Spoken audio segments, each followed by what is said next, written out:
Lecture 8। वस्तु एवं सेवा कर जीएसटी 1 जुलाई 2017 से भारत में लागू हुआ था। ये प्रणाली मूल रूप से 5%, 12%, 18% और 28% के 4 मुख्य स्लैब पर आधारित थी।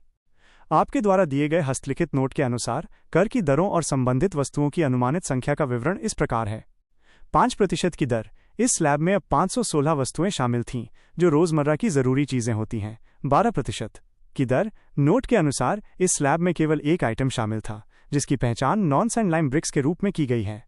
18% की दर, इस मानक दर के तहत लगभग 640 वस्तुएं आती थीं जिनमें विनिर्माण और कई सेवाएं शामिल होती थीं।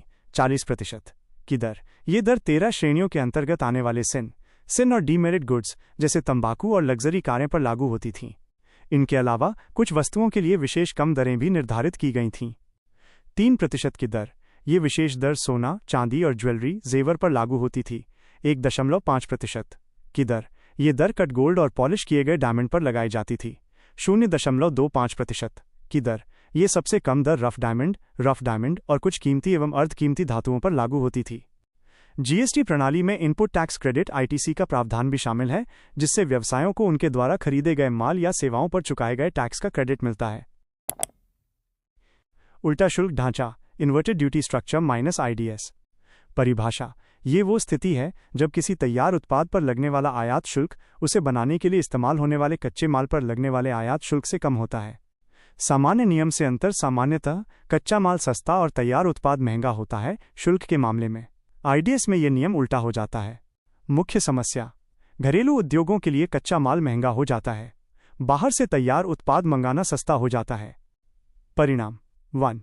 घरेलू विनिर्माण को नुकसान, देश में चीजें बनाना मुश्किल हो जाता है क्योंकि आयातित तैयार उत्पाद सस्ते पड़ते हैं। 2. रोजगार पर नकारात्मक असर, उत्पादन घटने से रोजगार कम होते हैं। 3. अर्थव्यवस्था को हानि, देश में मूल्य संवर्धन, वैल्यू एडिशन और औद्योगिक विकास धीमा पड़ जाता है। उदाहरण, यदि मोबाइल के पुर्जों पर 15% आयात शुल्क लगे लेकिन बने बनाए मोबाइल पर सिर्फ 10% आयात शुल्क लगे तो ये उल्टा शुल्क ढांचा है। ऐसे में देश में मोबाइल बनाना महंगा पड़ेगा जबकि बाहर से मंगाना सस्ता। 1. जीएसटी सुधार, जीएसटी रिफॉर्म्स। बचत का अनुमान, प्रधानमंत्री ने कहा है कि नए जीएसटी सुधारों रिफॉर्म्स से लगभग 2.5 लाख रुपए करोड़ की बचत होगी। नियो मिडिल क्लास, ये उन लोगों को संदर्भित करता है जो अभी अभी गरीबी रेखा से बाहर आ रहे हैं। 2. भारतीय रुपया चिन्ह, डॉलर। डिजाइनर और उत्पत्ति, इसे डी उदय कुमार द्वारा डिजाइन किया गया था जो आईआईटी बॉम्बे के एक एम.टेक मास्टर ऑफ टेक्नोलॉजी छात्र थे। ये देवनागरी लिपि के अक्षर र और रोमन लिपि के अक्षर आर के मिश्रण से बनाया गया है।